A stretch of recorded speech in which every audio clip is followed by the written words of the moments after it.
Sistem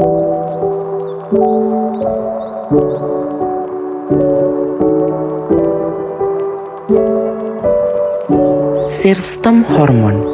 Hormon adalah getah yang dihasilkan oleh suatu kelenjar dan langsung diedarkan oleh darah.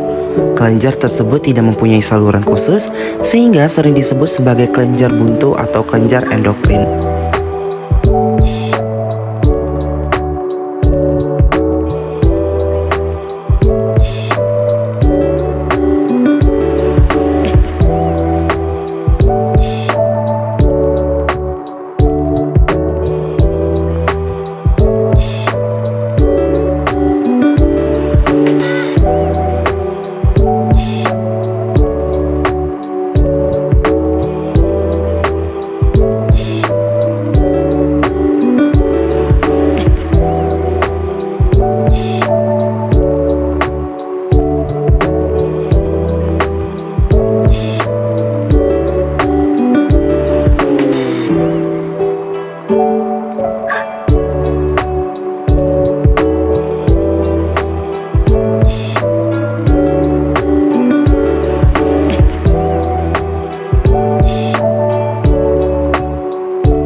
Kata hormon berasal dari kata hormain yang berarti memacu atau menggiatkan.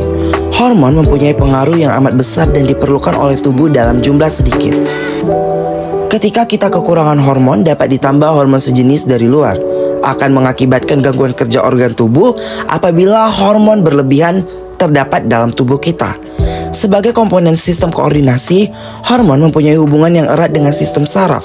Rasa cemas atau ketakutan secara mendadak pada seseorang di samping karena kerja sistem saraf juga dipengaruhi sistem hormon. Ketika seseorang merasa ketakutan, maka dia akan lari menghindar atau berusaha melawan terhadap penimbul rasa ketakutan itu sekuat-kuatnya. Misalnya, dengan lari secepat-cepatnya. Pada keadaan semacam ini, maka hormon adrenalin akan aktif mempertinggi frekuensi denyut jantung dan memperkuat denyutnya. Terdapat 9 sistem endokrin. Pertama, kelenjar hipofisis. Kedua, kelenjar tiroid. Ketiga, kelenjar paratiroid. Keempat, kelenjar epifisi. Kelima, kelenjar timus. Keenam, kelenjar suprarenalis. Ketujuh, kelenjar Langerhans. Kedelapan, kelenjar usus. Dan yang terakhir adalah kelenjar kelamin. Berbicara tentang kelenjar hipofisis, disebut juga kelenjar pituitari, merupakan kelenjar endokrin terbesar yang berhubungan dengan hipotalamus. Kelenjar ini melekat pada bagian otak dan terletak di bagian belakang otak. Kelenjar hipofisis dibedakan menjadi 3 lobi, yaitu lobi depan atau anterior, lobi tengah atau intermedia, dan lobi belakang posterior. Lobi depan atau lobi anterior. Pada lobi depan dihasilkan berbagai macam hormon yang mengatur beberapa hormon lainnya. Hormon-hormon yang dihasilkannya adalah hormon somatotrof, hormon prolaktin, hormon tirotrofin, hormon kortikotrofin, dan hormon gonadotrofin. Hormon somatotrof. Hormon somatotrof disebut juga sebagai hormon pertumbuhan. Hormon ini bekerja untuk mengatur pertumbuhan tubuh, terutama cakra epifisis dari tulang pipa. Produksi hormon ini secara berlebihan disebut hiperfungsi. Apabila hiperfungsi terjadi pada masa pertumbuhan atau remaja, maka akan menyebabkan pertumbuhan yang luar biasa. Sebaliknya, produksi hormon ini yang kurang dari normal disebut hipofungsi. Hipofungsi akan menyebabkan terhambatnya pertumbuhan sehingga mengakibatkan terjadinya kekerdilan atau kretinisme.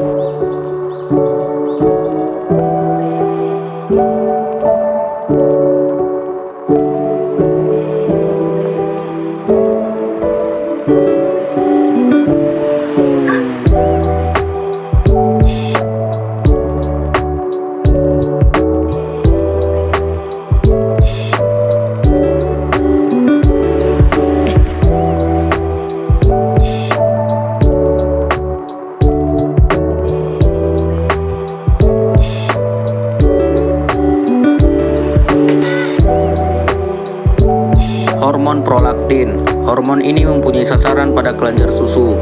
Pada wanita yang melahirkan, kelenjar susunya dirangsang oleh hormon ini, sehingga mensekresikan air susu untuk bayi yang dilahirkannya.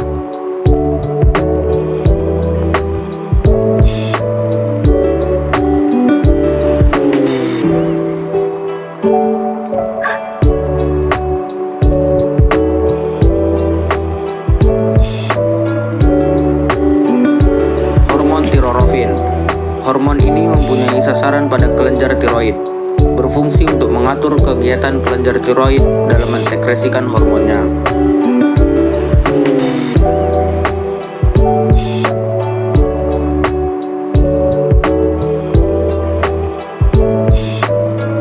Hormon kortikotrofin. Hormon ini mempunyai sasaran pada korteks kelenjar adrenal, berfungsi untuk merangsang dan mengendalikan sekresi kelenjar korteks adrenal. Hormon gonadotrofin. Hormon ini mempunyai sasaran pada gonad. Paling sedikit ada 2 jenis hormon yang termasuk ke dalam hormon gonadotrofin, yaitu FSH, follicle stimulating hormone, dan LH, luteinizing hormone. Baik FSH maupun LH dimiliki oleh laki-laki dan wanita.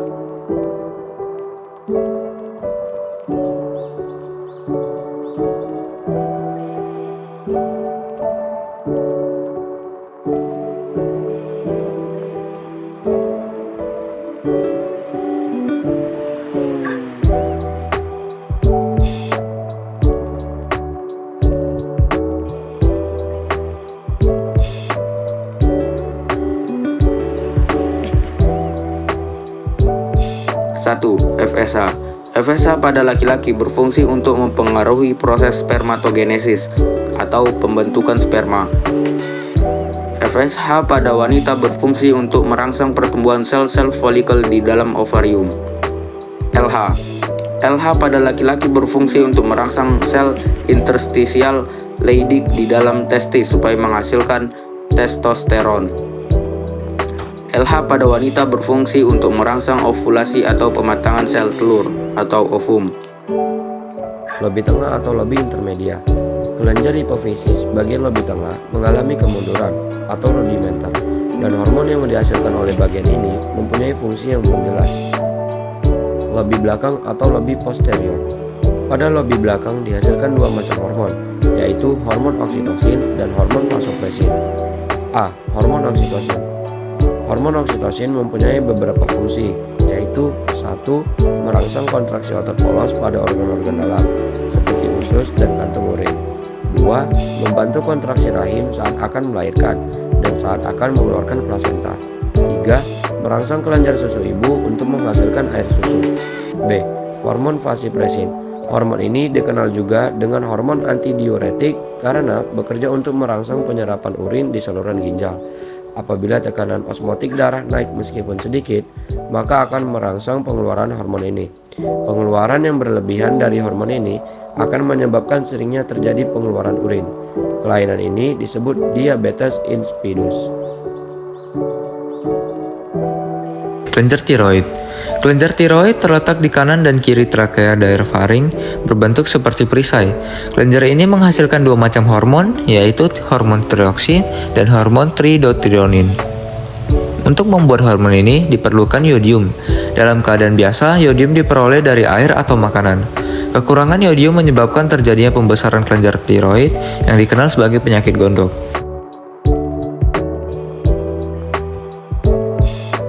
Hormon tiroxin dan hormon tridothironin mempunyai beberapa fungsi penting, yaitu yang pertama mengatur metabolisme sel, proses produksi panas, oksidasi di sel-sel tubuh kecuali sel otak dan sel limfa. Kedua, berpengaruh penting untuk pertumbuhan normal, perkembangan dan diferensiasi jaringan tubuh. Yang ketiga, untuk melancarkan kerja susunan saraf. Kelenjar paratiroid atau kelenjar anak gondok. Kelenjar paratiroid terdapat 2 pasang terletak di belakang kelenjar tiroid. Hormon yang dihasilkan oleh kelenjar ini disebut hormon paratiroid atau hormon paratormon.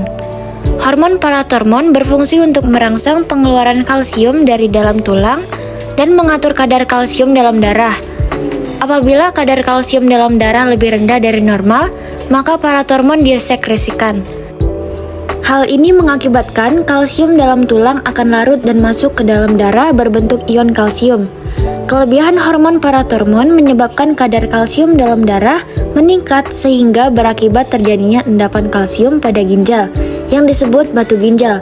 Sebaliknya, kekurangan hormon ini menyebabkan penyakit tetani, yaitu sering timbulnya kontraksi otot sampai kejang-kejang meskipun oleh rangsangan yang sangat lemah. Kelenjar epifisis. Kelenjar epifisis terletak di dalam tengkorak dan merupakan kelenjar yang berukuran sangat kecil. Hormon yang dihasilkan dan fungsinya untuk tubuh dari kelenjar ini belum diketahui sampai saat ini. Kelenjar timus atau kelenjar kacangan. Kelenjar timus terletak di dalam rongga dada yang melekat di belakang tulang dada. Pada waktu bayi baru lahir, kelenjar ini berukuran besar. Akan tetapi, seiring dengan pertumbuhannya, kelenjar ini semakin kecil. Bahkan pada orang dewasa, kelenjar ini sudah menghilang. Oleh karena itu, kelenjar ini diduga menghasilkan hormon yang berfungsi untuk pertumbuhan. Kelenjar adrenal atau kelenjar anak ginjal. Kelenjar adrenal terletak pada ujung atas setiap ginjal, sehingga disebut juga kelenjar suprarenal. Kelenjar ini dapat dibedakan menjadi dua bagian, yaitu bagian korteks dan bagian medula. Bagian korteks menghasilkan beberapa hormon, yaitu 1. Kortikoid mineral berfungsi untuk menyerap natrium dari darah dan mengatur penyerapan air di dalam ginjal. 2. Glukokortikoid berfungsi untuk menaikkan kadar gula darah, mengubah protein menjadi glikogen dalam hati, kemudian mengubah glikogen tersebut menjadi glukosa. Kelenjar Langerhans. Kelenjar Langerhans menghasilkan hormon insulin. Hormon ini bekerja berlawanan dengan hormon adrenalin. Adanya hormon insulin memungkinkan tubuh menggunakan gula secara efisien, meningkatkan kemampuan enzim untuk mengubah glukosa menjadi glikogen, meningkatkan cadangan glukosa di dalam hati, serta menyediakan glukosa bagi sel-sel tubuh lainnya. Kelenjar pencernaan. Kelenjar pencernaan yang menghasilkan hormon adalah kelenjar endokrin usus dan kelenjar lambung. Kelenjar endokrin usus menghasilkan hormon sekretin dan hormon kolesistokinin, sedangkan kelenjar lambung menghasilkan hormon gastrin. Hormon sekretin berfungsi untuk merangsang sekresi kelenjar DD-vas pankreas. Hormon kolesistokinin berfungsi untuk merangsang pelepasan cairan empedu dari kantung empedu, sedangkan hormon gastrin berfungsi untuk merangsang sekresi kelenjar lambung.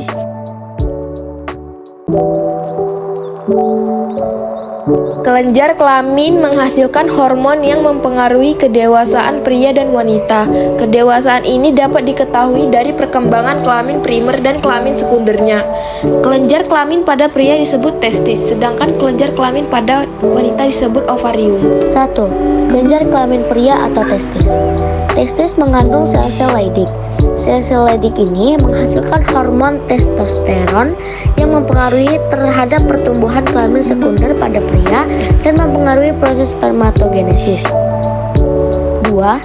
Kelenjar kelamin wanita atau ovarium. Ovarium menghasilkan hormon estrogen dan hormon progesteron. Estrogen dihasilkan oleh sel folikel degraf, sedangkan progesteron dihasilkan oleh corpus luteum. Hormon estrogen bekerja mempengaruhi perkembangan karakter wanita, mempengaruhi pematangan sel kelamin dan pertumbuhan alat kelamin sekunder.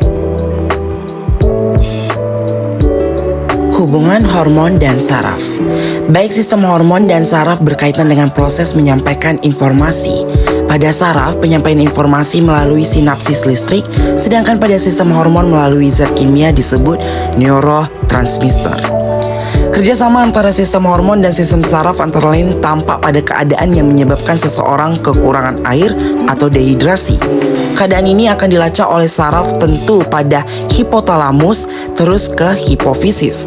Selanjutnya, hipofisis akan menghasilkan hormon antiuretika yang menghambat produksi urin. Bagian persamaan dan perbedaan sistem saraf dan sistem hormon. Persamaan pertama yaitu membantu mengatur dan memelihara homeostatis itu berada pada sistem saraf maupun sistem hormon. Yang kedua persamaannya adalah menyekresikan messenger kimiawi neurohumor pada sistem saraf, serta sistem hormon yaitu menyekresikan messenger kimiawi hormon. Nah, perbedaannya pada sistem saraf itu responnya cepat, sedangkan sistem hormon responnya lambat. Yang kedua, sistem saraf sinyal-sinyal dibawa via neuron, sedangkan pada sistem hormon, hormon-hormon dibawa via sirkulasi. Dan yang terakhir, sistem saraf ini responnya langsung terhadap rangsangan dari luar, sedangkan sistem hormon responnya tidak langsung terhadap internal. Gangguan sistem endokrin. Yang pertama ada kerdil atau dwarfism. Kelainan ini disebabkan oleh kekurangan hiposekresi, hormon pertumbuhan atau somatotropin dan hipotiroid pada masa pertumbuhan anak-anak sehingga pertumbuhan berhenti. Yang kedua, ada gigantisme. Nah, kelainan ini terjadi akibat kelebihan hiposekresi hormon GH selama masa remaja sebelum penutupan cakram epifisis yang menyebabkan pertumbuhan tulang panjangnya berlebihan. Ketiga, akromegali. Kelainan ini disebabkan oleh hipersekresi GH selama masa remaja setelah penutupan cakram epifisis yang menyebabkan pembesaran tulang yang tidak proporsional seperti penambahan ketebalan tulang pipi pada wajah atau pembesaran tangan maupun kaki. Keempat, yaitu hipotiroidisme. Diakibatkan penurunan sekresi hormon yang menyebabkan penurunan metabolisme hingga reaksi mental lambat. Pada anak-anak akan menyebabkan kretinisme, sedangkan pada orang dewasa akan menyebabkan myxedema. Yang kelima ada hipertiroidisme. Diakibatkan oleh sekresi hormon yang berlebihan yang menyebabkan peningkatan metabolisme, berat badan menurun, gelisah, diare, frekuensi denyut jantung meningkat, toksisitas hormon dan penyakit Graves. 6. Hiperparatiroidisme. Kelainan ini disebabkan oleh aktivitas kelenjar paratiroid yang memproduksi hormon paratormon atau PTH berlebihan yang dapat menyebabkan peningkatan aktivitas osteoklas dan pelemahan tulang. Ketujuh, ada hipoparatiroidisme. Kelainan ini disebabkan oleh kurangnya hormon paratormon yang menyebabkan penurunan kadar kalsium dalam darah, peningkatan sistem iritabilitas, sistem neuromuskular, dan tetanus. Hiposekresi. Hiposekresi dapat menyebabkan penyakit Addison dengan gejala ketidakseimbangan natrium dan kalium dalam darah sehingga kulit menghitam. Kesembilan, hipersekresi. Kelainan ini menyebabkan peningkatan tekanan darah atau Cushing's disease atau kelemahan otot, sindrom adrenogenital atau pubertas dini, serta perempuan dewasa yang memiliki karakteristik pria. Yang terakhir adalah diabetes mellitus. Penyakit ini disebabkan oleh defisiensi atau kadar insulin yang rendah yang menyebabkan kadar gula darah atau glukosa terlalu tinggi.